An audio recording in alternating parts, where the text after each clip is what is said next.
Hello. Guys, I'm loving the energy here today. We start every week by welcoming our different campuses. So for those in Kenosha, we welcome all of you. Those of you in Racine, hello, mwah. And for those of you who watch online week after week faithfully, we appreciate you being part of our community. For those of you who listen to our podcast and all of those in the room with me, I love you. I love you. I love the energy. All right, guys, we're in this series called All Day, Every Day. All right, that's the series we're in. It is a series that we're focusing in on not just health in general, but specifically emotional health. We've never done a series like this before at Great Lakes Church. And I realize that on the surface, it probably sounds a little bit like psychobabble, right? Talking about emotional health, but I promise you it is not. And the big idea of the series is this, that it is impossible to be spiritually mature while remaining emotionally immature. Right? It's impossible to be spiritually mature if we're unable to recognize and process and communicate our emotions in a healthy way. Now, this shouldn't be too difficult to wrap our minds around, right? It's impossible to be spiritually mature if we're always going to be driven by instant gratification, if we're going to be insensitive to the needs of others, if anytime something bad happens to us in life, we're pointing our fingers and blaming others, if we're making quick judgment calls on individuals when we meet them, if we have a difficult time relating to or caring about the pain of others, come on, it just makes sense that we're not going to grow and mature spiritually. And so it's totally possible for someone to be able to read their Bible and pray and love God and talk about God and yet be immature spiritually. I'm going to say it again. It's impossible to be spiritually mature while remaining emotionally immature. And so what the goal of this series is that we grow in something called emotionally healthy spirituality. And what emotionally healthy spirituality is, it's our ability to be self-aware and love well as we follow Jesus. All right, that's the goal. That's what we're trying to achieve. To be self-aware and to love well as we follow Jesus, all day, every day. Now, before you dismiss this as pop psychology, before you kind of put this out of your mind, I just want you to know that in the first century, the Apostle Paul actually writes a letter to followers of Jesus living in Rome, and he talks about these issues. He talks about being self-aware and loving others. Here's what he says about being self-aware. He says, don't think you are better than you really are. Be honest in your evaluation of yourselves. Right? So what it means to be self-aware is that we know ourselves. We know our values and our passions and our dreams. We know our strengths and our weaknesses. We're able to identify our emotions and articulate them. We also know how we're perceived by others. That's what it means to be self-aware. And so the Apostle Paul writes, and he says, hey, you need to be self-aware. And then just a few verses later, he writes this. He says, love each other with genuine affection and take delight in honoring each other. To love each other means that we treat one another the way we want to be treated and talk to one another the way we want to be talked to. And so emotionally healthy spirituality is our ability to be self-aware and love well as we follow Jesus. And what I want to do today is talk about why that's so difficult to do. Why is it such a challenge? Why is it a challenge for some people? They love their kids, but they're having a hard time telling their kids they love them. Or the kids have a hard time telling the parents they love them. Why is it hard when you're proud of someone to sometimes articulate, I'm proud of you? Why is it difficult when you've been hurt by somebody to open up and say, hey, in a healthy way, like, hey, can we have a conversation and talk about this because I've been hurt, and then articulate it in a healthy way? Why is that such a challenge? And to understand why it's a challenge, what I want to do is I want to reference a story that I'm guessing most of you are familiar with. It's a story that's unfolded in American history between the Hatfields and McCoys. Yeah, you know the story, right? One of the most notorious fights in American history, and it started between two patriarchs. Anderson Hatfield, who's known as Devil Anse, and Randolph McCoy, right? And the fight starts between these two guys.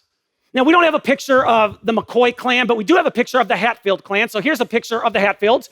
They do not look like a bunch of little angels running around there. They're not running the ice cream shop or toy shop in town, all right? That's not this family. And the same with the McCoys. They're a tough family. But what's interesting is the Hatfields and McCoys actually got along for generations.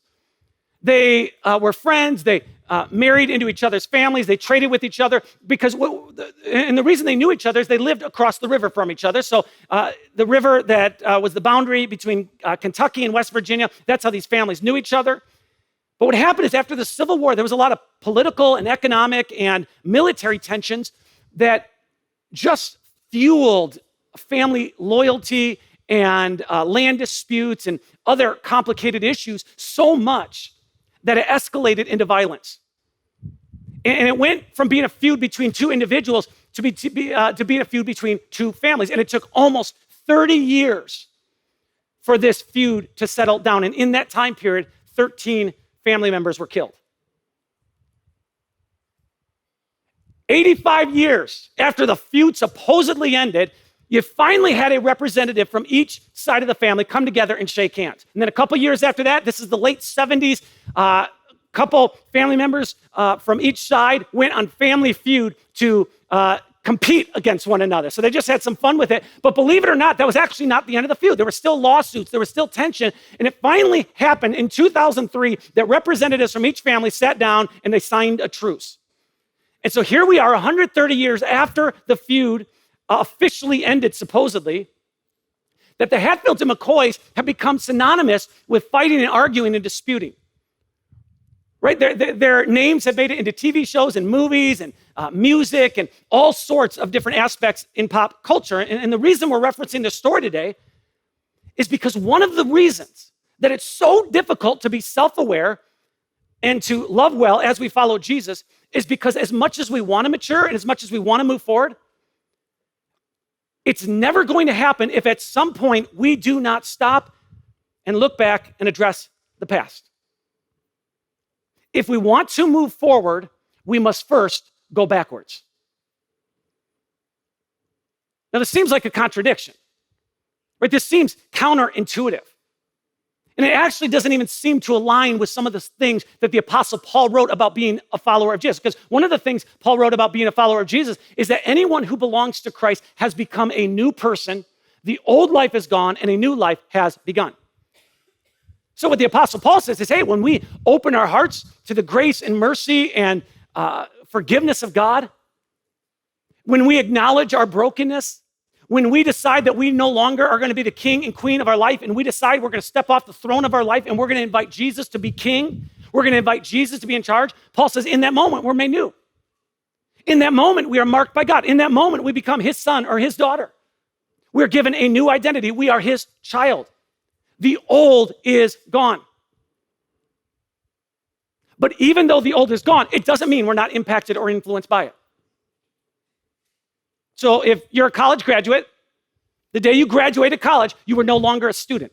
That life was dead. You're no longer in middle school, no longer in high school, you're no longer in college. It's over. But you're still influenced and impacted by what happened in middle school or high school or college. Right? If you're married, at some point, you died to a life of being single. It happened. You're single, dead and buried. But you're still being influenced by it, even though you're married. And as followers of Jesus, we have a new identity, but we're still being impacted and influenced by our upbringing. And here's the deal. If we're not aware of the ways that we have been shaped by other people in our culture, and specifically in the context of today's talk, our families, we run the risk of repeating patterns in our life that are inconsistent with being a follower of Jesus. 3,300 years ago, Moses, who is the great leader of the Jewish people, I mean, this guy is loved by the Jewish people. He's on a mountain and he has a supernatural encounter with God.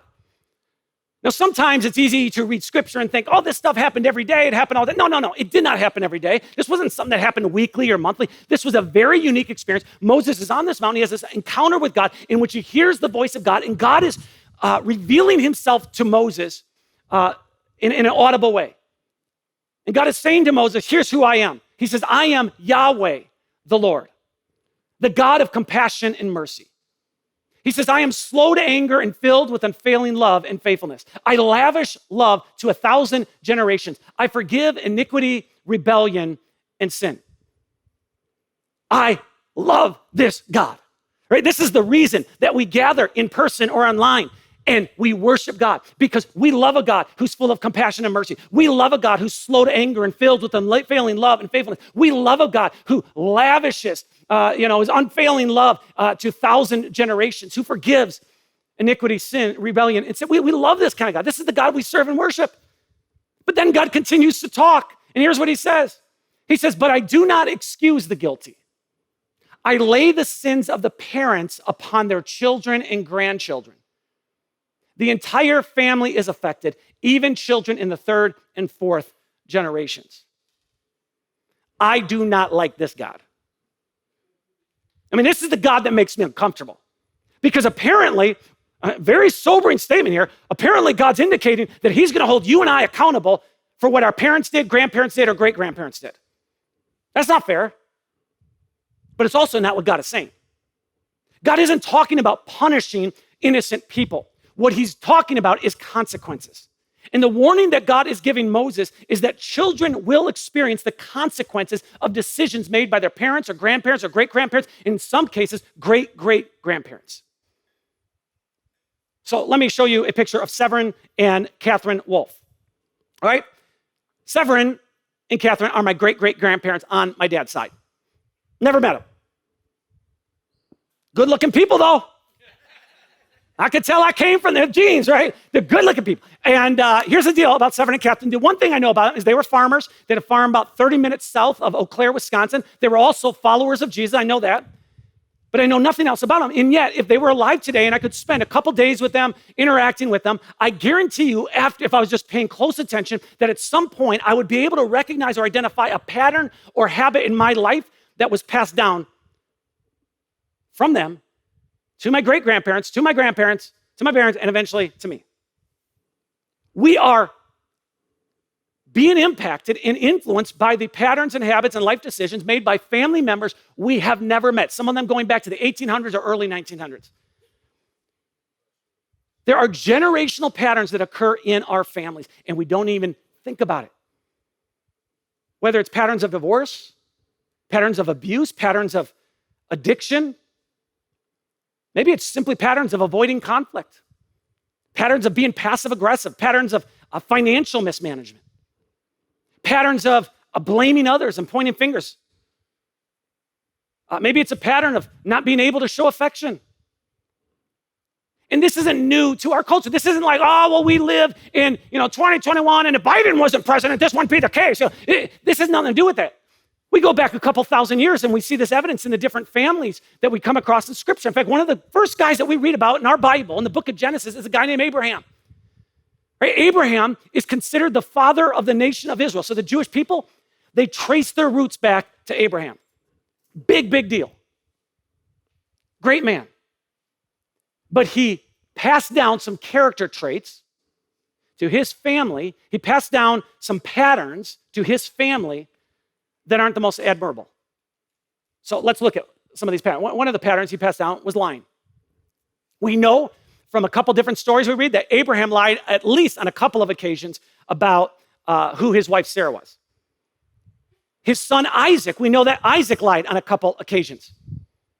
His grandson Jacob lied so many times that his name Jacob actually has a reference and means deceiver. His great-grandchildren, the sons of Jacob, they lie. They sold their brother Joseph into slavery. They faked his funeral. They kept it a family secret for more than a decade. It was just this pattern of lying handed down from generation to generation. Another pattern we see in their family is the pattern of favoritism. So Abraham had a favorite child. And that's fair, right? Some of us, we know, we've been the favorite child for years, right? We just embrace it. We're like, no big deal. But this was a big deal. Abraham has a favorite child. His son Isaac has a favorite child. His grandson Jacob has a favorite child. And it's perpetuated. It just continues. Another pattern in the family is sibling rivalry. Abraham's sons, Isaac and Ishmael, they were separated from each other. Abraham's grandsons, Esau and Jacob, they were separated from each other, at odds with each other. His great-grandsons, they rejected their brother Joseph. They cut him off from the family for more than a decade. And so from one generation to another, these patterns are being passed down. They're unfolding. And I don't want to be unfair. They also pass down some great things, right? They pass down their faith. They pass down their love for God. But the reason we're talking about this today is because as much as our parents and grandparents and great-grandparents may have loved us, and as much as it would hurt them to say I ever passed down anything that was unhealthy, we all have inherited, unknowingly, baggage and patterns from our family. And so we have to go back in order to go forward.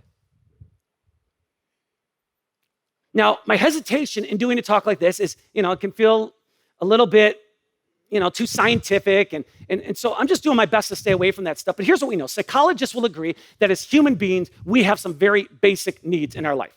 We have the need to be sheltered, right? We need a home. We need to feel safe, right?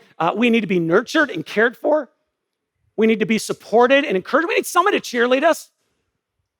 At the end of the day, we could do the most horrific things, and we at least need one person. It's usually mama saying, I still love you, right? We need protection. We need protection physically and emotionally and sexually. We need protection. We need limits and boundaries in life.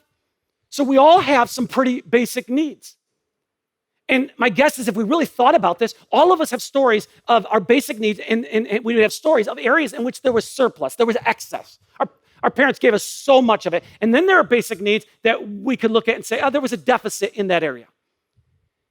And wherever there's a deficit, what happens is eventually that deficit evidences itself in some way. Sometimes it's through overworking. Other times it's through perfectionism. Sometimes it's through overspending. Other times it's through saving every penny. Sometimes those deficits are evidenced through avoiding conflict or becoming very aggressive in conflict. Sometimes it's through abuse or neglect. Sometimes it's difficulty showing affection. Sometimes it's having difficulty speaking up for yourself and standing up for yourself. Now, in week 1 of this series, we talked about how when someone looks at our lives, and when I look at someone else's life, right, when I'm looking at you or you're looking at me, roughly what we're seeing is 10% of who that person is. We're seeing their physical appearance. If we're talking with them, we kind of get an idea maybe of their level of intelligence. We see their personality. We see the way that they interact with others socially. But we're seeing 10%, maybe 15%. If you really know the person, maybe 20 or 25%. But there is a huge amount of each and every one of us that we do not see. It's hidden below the surface, like an iceberg, right? You see the top 10% of the iceberg, but 90% is below the surface. When I was living in Seattle, 13, 14 years ago now, I was pastoring a church with a buddy of mine, and I was leading a group in my house. And one of the guys in our church group was a guy named Dave Peets. All right, so Dave, amazing guy, fun to talk to, easy to get along with. But tragically, I learned in this group that his wife had been murdered 2 or 3 years earlier, and there were almost no leads. And so I would talk to Dave about it, and he was broken, no doubt about it. He was, kind of uncomfortable talking about it, but he would, and just very emotional in those conversations. Well, 3 years after I moved back to Wisconsin to start Great Lakes Church, I learned that Dave had been arrested and charged with murder. Ends up going to court, is convicted and sent to prison for 18 years. 48 hours runs an 8-hour-long special on this guy. And I remember watching that special thinking, I thought I knew this guy. I only knew 10% of him. And I only know 10% of you. And you only know 10%, maybe 15% of me. We don't know everything about each other. We know what we see, we know the stories we hear, but we don't know all the things that have shaped and formed one another. We all have things below the surface. And when we become followers of Jesus, I want you to hear, we are made new. But true transformation that all of us desperately want, it only occurs if we are willing to explore the issues that are found in the deepest layers under the surface of our lives. It is impossible to be spiritually mature while remaining emotionally immature. Now, for some of us, if we're going to talk about patterns handed down to us, we're going to be able to quickly identify them. Right? What'd you say? I'm going to tell you the patterns that are handed down. 1, 2, 3, right there. 4, I got 5, I got 6 right here. I can tell you patterns handed down to me. Others of us, if we're going to think about the pattern, we're going to be like, my goodness, I've never thought about it. And it's going to take us a long time to identify them. But regardless of whether this is something that you can easily identify or takes some work, I want you to know this. In spite of our past, in spite of the patterns that have informed who we are today, the good news is God offers grace to free us from our past and strength to keep us from repeating it. Our biological and adopted family or adopted family does not have to determine our future. So when we look at the lives of people all throughout scriptures, it's obvious that God has the power to change a family tree. I mean, we read about people with out of control tempers. We read about people with depression. We read about people with prejudice, with racist beliefs. We read about people with doubts. We read about people who have lying problems, people who don't keep their word. And we read about God changing them. God not turning them away, but God changing them, accepting them. But it wasn't like he just accepted them and changed them overnight. No, they played a role in the change because, to their credit, these are people who are willing at some point to explore the deepest parts of who they were and become vulnerable in admitting those things so that they can move forward towards healing. And so regardless of what patterns have been handed down in your family and the consequences that you've experienced, the good news of God's grace is that whatever you've inherited does not have to be passed down any longer. It can be stopped. The Apostle Paul writes, we alluded to it earlier, the old life is gone. A new life has begun. And so we open our hearts to God's grace. We're adopted into his family. We're spiritually reborn. God becomes our Father. Our sins, our wrongdoings, they're forgiven. We're given a new identity. We are a child of God. We're given true hope and true freedom. We're instantly adopted into a new family. We now have brothers and sisters in the faith. But experiencing the reality of what a new life looks like is a process. It just is not instantaneous. And so emotionally healthy spirituality occurs over time as we grow in awareness. And so I'm just going to ask you, are you aware of the ways that you've been shaped? Are you able to think through and consider the patterns in your family? I mean, just think about your family right now. Just whatever family, whether it's biological, adopted, or it was just grandparents maybe brought you in. How did your family, as you were growing up, how did they do feelings? How did they do affection? Conflict? How did your family define success? Oh, they probably never said, here's our definition, but how did they define it in the way they talked about it? How did your family do with grief and loss? With issues of sexuality? How did your family do marriage? We are shaped by our families. And when families aren't operating at their best, none of us are sitting back saying, hey, there must be something wrong with the environment of this family. No, what often happens is we're thinking, well, something's wrong with me. I'm flawed, I'm inadequate, I'm defective. But here's the deal. Once we're aware of how we've been shaped, then we can evaluate what it looks like to move forward and align ourselves to living our new life in the family of God. And so you've heard me say this many, many times over the years. Our past doesn't have to determine our future. We do not have to be defined by the patterns that have been passed down to us, nor do we have to be confined to them. But we do have to go back in order to go forward. And just because we might not specifically repeat a pattern of a previous generation, it doesn't mean we're not impacted by previous generations.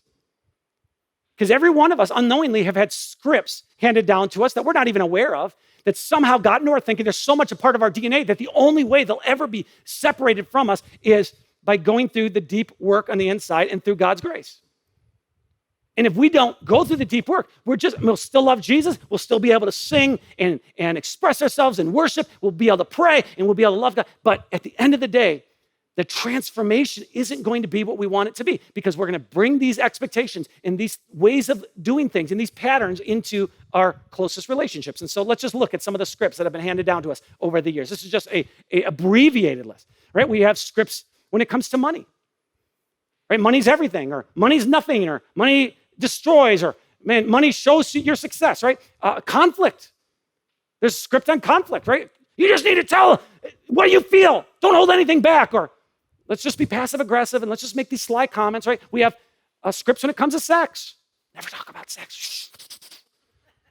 All right, talk about it all the time. Make jokes about it all the time, right? Grief and loss, expressing anger. There's scripts we have about family and about relationships. There's scripts that we've been handed down about different cultures, right? About success, what success is and isn't, right? Feelings and emotions. We have scripts about parenting and gender roles.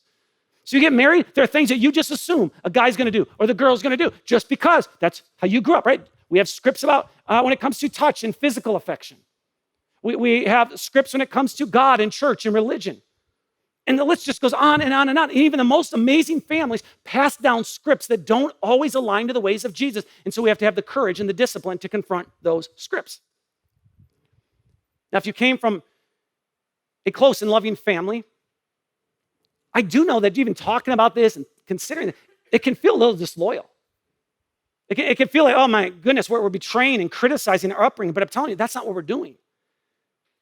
The truth is, if we actually take the time to do this, it could grow us in compassion and understanding for our parents or our grandparents or some of the things that have been handed down. I think most of us would agree that our parents did the best they could with the information they had. And so our responsibility is to identify unhealthy patterns and break them and begin to live our new life as part of God's family. Now, earlier I referenced a guy by the name of Joseph. It was Abraham's great-grandson. His story is found in the book of Genesis. We don't have time to read it. Let me just summarize it. Joseph comes from a family marked by lies, deception, favoritism, right? All his relatives had favorite children. There's rivalry among siblings, lots of dysfunction. So much dysfunction that when he's 17 years old, he's betrayed by his brothers, sold into slavery, instantly cut off from his parents, his siblings, his culture, his freedoms, his hopes, his dreams. And so it doesn't take a psychologist to know this guy has issues. This guy has trust issues. He's got hurt. He's got pain. He has so much that he has to work through. And then several years after he was sold into slavery, after a decade of being there, he finds himself in the same room as his brothers, except they don't know it's Joseph. They haven't seen him in over a decade. He looks different. He talks different, right? He's got this Egyptian accent going on. They have no clue that they're talking to their brother. And while they're in this room together, Joseph knows who they are, and he just decides, okay, I'm going to disclose myself to them. And he does that, and as he discloses who he is, the emotions of all the things that he's gone through over the years just hits him in a very powerful way. We read this, then Joseph broke down and wept. He wept so loudly the Egyptians could hear him, and word of it quickly carried to Pharaoh's palace. I love this. Joseph isn't so hard-hearted that he is now stone cold. He doesn't minimize what he's going through. In front of his brothers, he's grieving his pain.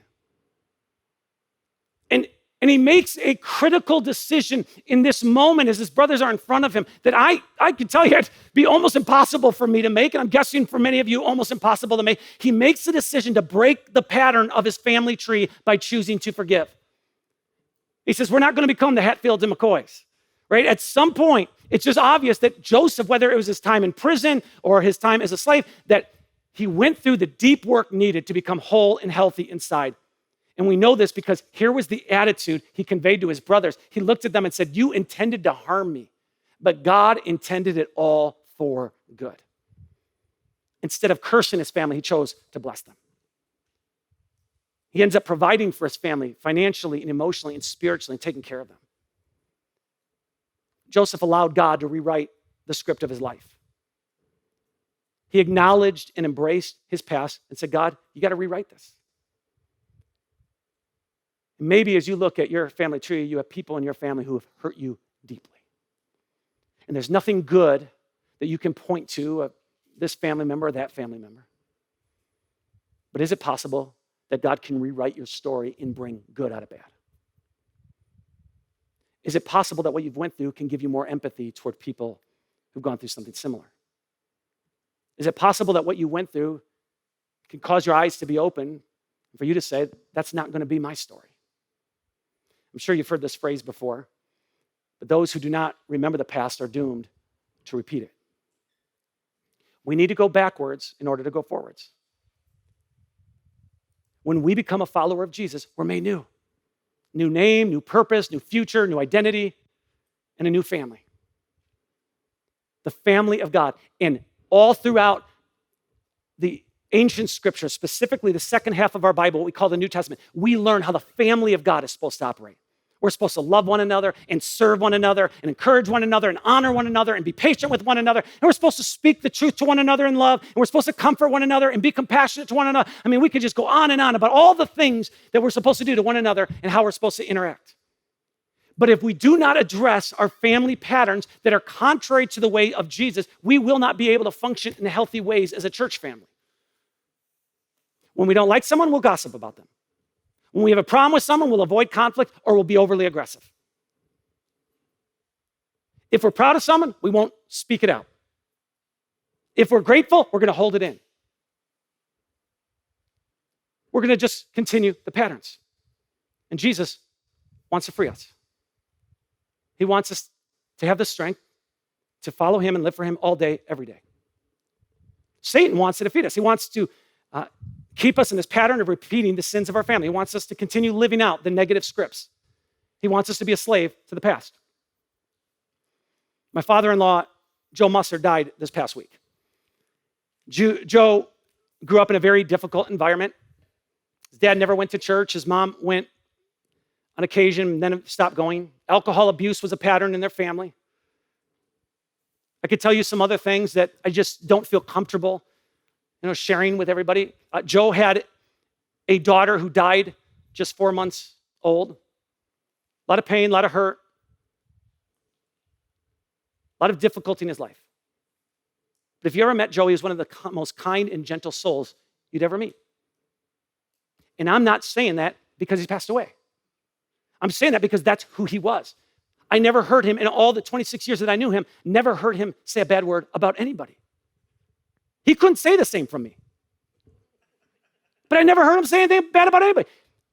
Because at some point in his young adult years, he surrendered his life to Jesus and he allowed himself and he allowed to go through the deep work needed. And he allowed God to get involved. And he said, I don't want to repeat the patterns that I grew up with.